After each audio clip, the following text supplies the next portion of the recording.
Halo sobat pencinta Donghua, kali ini kita akan melanjutkan cerita Battle Through the Heavens Benua Kaisar.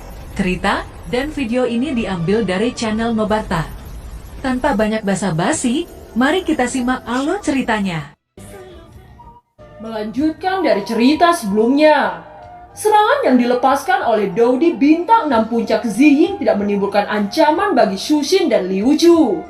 Namun Ziying tidak hanya menyerang mereka berdua. Es di dekat keempat orang dengan cepat meledak dan melesat tajam ke segala arah. Pada saat yang sama tubuh Ziying menjadi 10 cloning dan mulai melakukan Dancing Death. Bayangan Ziying dengan cepat menari saat membentuk bilah tajam. Teriakan terdengar dari keempat orang. Mereka semua mati di bawah serangan Ziying. Pada saat yang sama Xiaoyan keluar dari lautan api. Dia memandang Dandan dengan bermain rumput di mulutnya. Dandan juga melihat ke arah Xiaoyan. Dia tidak pernah menduga Xiaoyan membawa barisan yang sangat kuat. 16 orang dengan kekuatan bintang 7 kalah dari Xiaoyan yang hanya berjumlah 7 orang. 12 orang telah mati dalam pertempuran ini. Jika dia kembali mungkin akan menjadi bahan tertawaan seluruh benua Dou Di. Pada saat ini Xiaoyan melihat kelompok Dandan yang hanya tersisa 4 orang. Selama Xiaoyan melakukan teknik pertempuran tim, maka dia bisa mengatasi kedua Dou Di bintang 7 puncak. Xiaoyan, saya tidak bisa menerimanya, teriak Dandan dengan sangat marah. Dia tiba-tiba melepaskan serangan cahaya merah ke arah Xiaoyan. Melihat serangan Dandan yang datang, Xiaoyan mengayunkan penguasa Suan dan menghancurkan cahaya merah. Namun cahaya merah itu tidak runtuh. Cahaya merah berubah menjadi ratusan pedang yang menembak ke sebuah kelompok Xiaoyan di belakang. Wajah Xiaoyan tiba-tiba berubah menjadi serius. Serangan yang dilepaskan oleh Dandan memiliki tingkat kekuatan bintang 7 puncak. Tidak peduli seberapa kuat pertahanan Longyan tidak mungkin untuk melindungi mereka semua. Pada saat ini Xiaoyan segera mentransfer Dou Qi ke tubuh Longyan. Kekuatan Longyan meningkat menjadi Dou Di bintang 7 menengah. Di sisi lain, kekuatan Xiaoyan menurun menjadi Dou Di bintang 7 awal. Niat Dandan sudah jelas. Jika dia bisa membunuh 6 tim Xiaoyan, semua rasa sakitnya akan terbayarkan. Untungnya Xiaoyan tidak sebodoh itu. Dia sudah mentransfer Dou Qi kepada Longyan dan mengangkatnya ke Dou Di bintang 7 tahap menengah untuk memastikan bahwa Longyan dapat bertahan meski sementara waktu. Setelah itu Xiaoyan bisa tenang dan menargetkan salah satu dari keempat Kuildan. Target Xiaoyan jelas adalah Kuildan yang terlemah. Jika Kuildan diizinkan untuk menggunakan keterampilan bertarung tim sama halnya seperti tim Xiaoyan, maka itu sudah dipastikan kelompok Dandan akan dipromosikan ke Dou Di bintang 8. Tentu saja Xiaoyan tahu bahwa itu akan sangat menyusahkan. Oleh karena itu Xiaoyan tidak akan membiarkan hal seperti itu terjadi. Target Xiaoyan adalah orang yang bernama Sugan yang merupakan support dari tim Dandan. Api surgawi membentuk ombak saat tubuh Xiaoyan tiba-tiba menghilang. Melihat pergerakan Xiaoyan, Shu Xin dengan cepat mengeluarkan pedang biru untuk membentuk area pedang melindungi Dandan dan dirinya sendiri di dalamnya. Shu Xin berpikir bahwa Xiaoyan akan menyerang Dandan yang sedang menggunakan keterampilan pedang darah melawan tim Longyan. Pada awalnya Liu Chu melindungi Sugan, namun dia melakukan kesalahan dan melangkah maju lebih dekat ke lautan api. Xiaoyan hanya dalam periode 7 bintang awal setelah mentransfer Dou Qi. Dan Liu Chu yakin bahwa ia bisa membunuh Xiaoyan ketika sudah menemukan sosoknya. Dia sekali lagi memerintahkan Sugan menggunakan elemen hujan untuk menemukan keberadaan Xiaoyan di lautan api. Dia tidak percaya bahwa dia bukan lawan Xiaoyan dengan kekuatan Dou Di 7 awal. Keyakinan Liu Chu memberi Sugan perasaan aman tertentu. Segera setelah tombak Sugan menunjuk ke langit, awan gelap menyatu dan kemudian hujan lebat jatuh. Memang air hujan yang terkondensasi oleh elemen air sangat aneh. Bahkan lautan api Xiaoyan tiba-tiba jauh lebih lemah oleh tekanan itu. Dan gelombang kabut air dinaikkan, yang secara samar menggambarkan sosok Xiaoyan yang bersembunyi di lautan api. Setelah menemukan keberadaan Xiaoyan, segera Liu Chu melambaikan pedang emas ungu dengan tajam. Tiba-tiba ratusan pedang hujan terbentuk dan itu jatuh secara mengejutkan ke arah Xiaoyan. Jika terkena serangan seperti itu, jelas Xiaoyan akan berakhir dengan kematian. Dia bahkan tidak akan bisa melarikan diri meski dia menginginkannya. Tetapi kali ini tanggapan Xiaoyan bukanlah untuk melarikan diri atau menghindar. Justru dia berjalan dengan sangat santainya, membiarkan Sugan belajar betapa tak berujung cara jenius tak tertandingi pertama dalam generasi baru.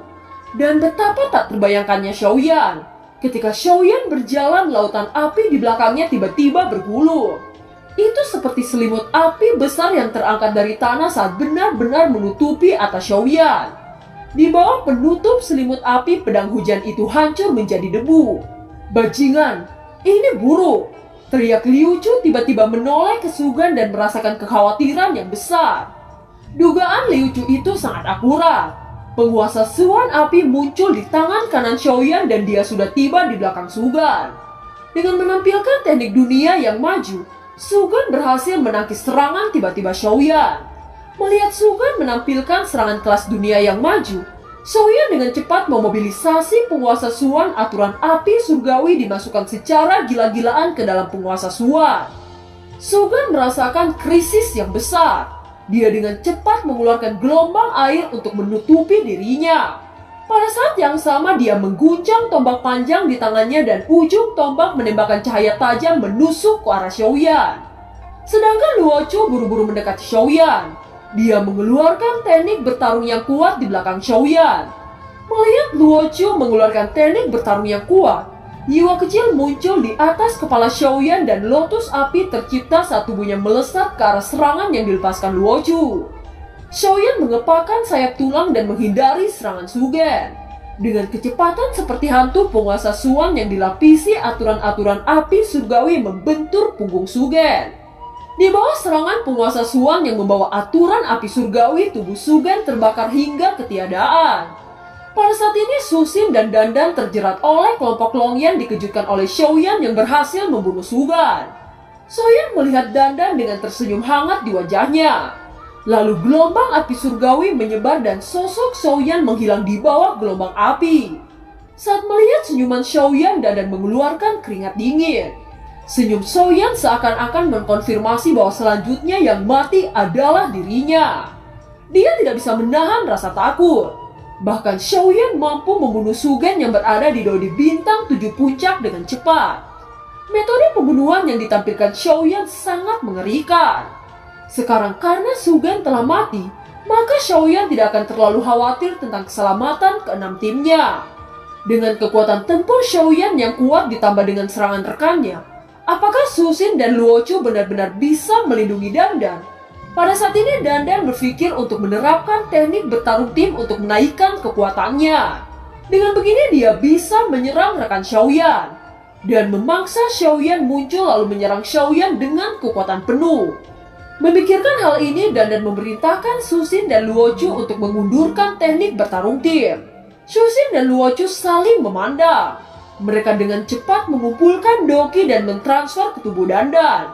Ketika Dandan naik ke bintang 7 puncak, dia dengan cepat mengeluarkan teknik bertarung ke arah keenam rekan Xiaoyan. Pedang darah melayang ke atas langit. Momentum kuat terpancar dari pedang darah. Gambar pedang darah raksasa mengembun ke atas langit. Udara di sekitar seperti berhenti oleh tekanan yang terpancar dari pedang darah besar. Tetapi bagaimana mungkin Xiaoyan membiarkan pedang darah besar itu mengeras? Xiaoyan yang tersembunyi di lautan api dengan cepat memobilisasi kekuatan jiwa. Kekuatan jiwa keadaan nirvana Xiaoyan meletus dan memadatkan segalanya. Dandan, Susin, dan Luo Chu tiba-tiba mendapati tubuh mereka tidak bisa digerakkan. Pada saat yang sama, penguasa Suan merah yang lebih besar daripada pedang darah muncul dari udara menghempaskan Susin dan Luo Chu. Kesalahan yang diambil oleh Dandan membiarkan mereka berdua mentransfer doki ke dalam tubuhnya.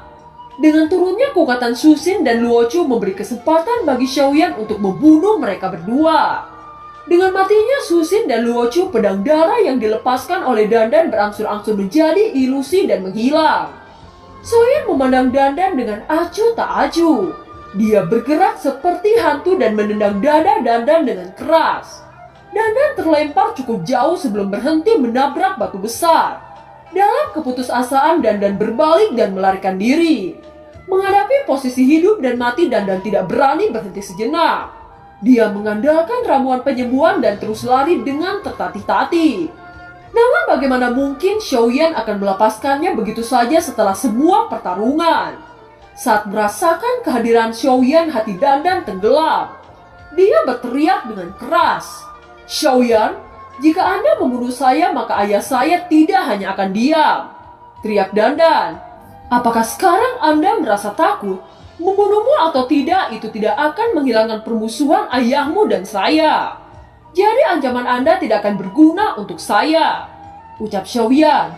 Setelah kata-katanya jatuh, Xiaoyan memukul punggung Dandan dengan sangat keras. Dandan terjatuh membentur tanah dengan sangat menyedihkan. Dia berjuang berdiri tetapi tidak mempunyai kekuatan untuk melakukannya. Yang terbaik adalah membunuh bajingan satu ini, ucap kelompok Xiaoyan perlahan-lahan mendekati Dandan. Sebelum mereka melakukannya, tiba-tiba dihentikan oleh Xiaoyan. Segera mereka menatap Xiaoyan dengan mata ingin tahu. Melihat kebingungan semua orang, Xiaoyan mulai menjelaskan kepada mereka. "Saya ingin meningkatkan kekuatan Xiaofu dengan tenang. Dengan adanya Dandan, maka kita bisa membuat kesepakatan dengan Kuildan. Jika kita membunuh Dandan, maka Kuildan akan membalas dendam. Sekarang kekuatan Xiaofu belum bisa bersaing dengan Kuildan. Kita membutuhkan waktu sebelum anggota Xiaofu menjadi kekuatan super di dunia Dodi," ucap Xiaoyan. Mendengar penjelasan Xiaoyan, semua kelompok Xiaoyan mengangguk setuju. Memang benar apa yang dibutuhkan Xiaofu Mansion adalah sedikit waktu untuk berkembang menjadi kekuatan super. Dengan adanya Dandan sebagai tahanan, maka Xiaofu bisa membuat kesepakatan dengan Kuildan, gumam Xiaozan. Saat Xiaozan melihat Dandan yang tidak berdaya, dia melampiaskan amarahnya saat menampak Dandan dengan keras. Setelah itu dia berkata, "Ini keberuntungan Anda tidak mati hari ini," ucap Xiaozan dengan mendengus dingin. Tamparan yang dilepaskan oleh Xiaozan sangat keras. Dandan yang sudah terluka seketika pingsan oleh tamparan yang diberikan oleh Xiaozan. Scene berganti di sebuah pegunungan yang tidak jauh dari medan tempur. Terlihat sosok yang biasanya disebut Penatua Wu dan Penatua Xing melintasi gunung untuk mengikuti petunjuk yang ditinggalkan oleh Dandan. Mereka adalah elit Dodi bintang 8 dari Kuildan. Mereka menduga bahwa kelompok Dandan sedang dalam bahaya karena sudah lama tidak kembali. Saat Penatua Wu melepaskan kekuatan jiwa, dia terkejut merasakan fluktuasi energi Dandan sangat melemah. Dia dengan cepat bergegas ke arah fluktuasi energi tersebut. Penatua Wu juga merasakan ada 7 orang yang mengelilingi Dandan. Hanya dalam waktu singkat, sosok Penatua Wu sudah muncul di dekat Dandan. Kelompok Xiaoyan yang melihat adegan ini sangat terkejut. Mereka tidak menyadari bahwa ada seseorang yang mendekati mereka.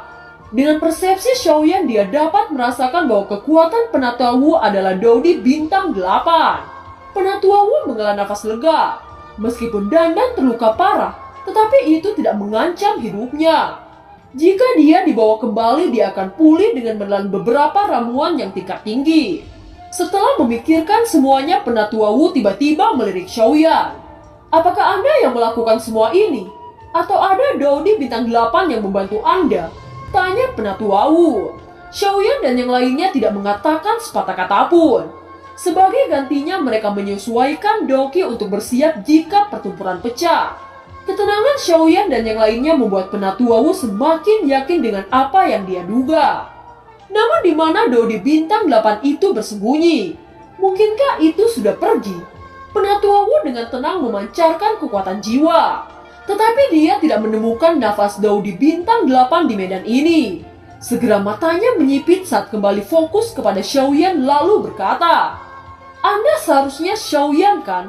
Saya mendengar bahwa Anda adalah jenius pertama yang tak tertandingi dari generasi baru.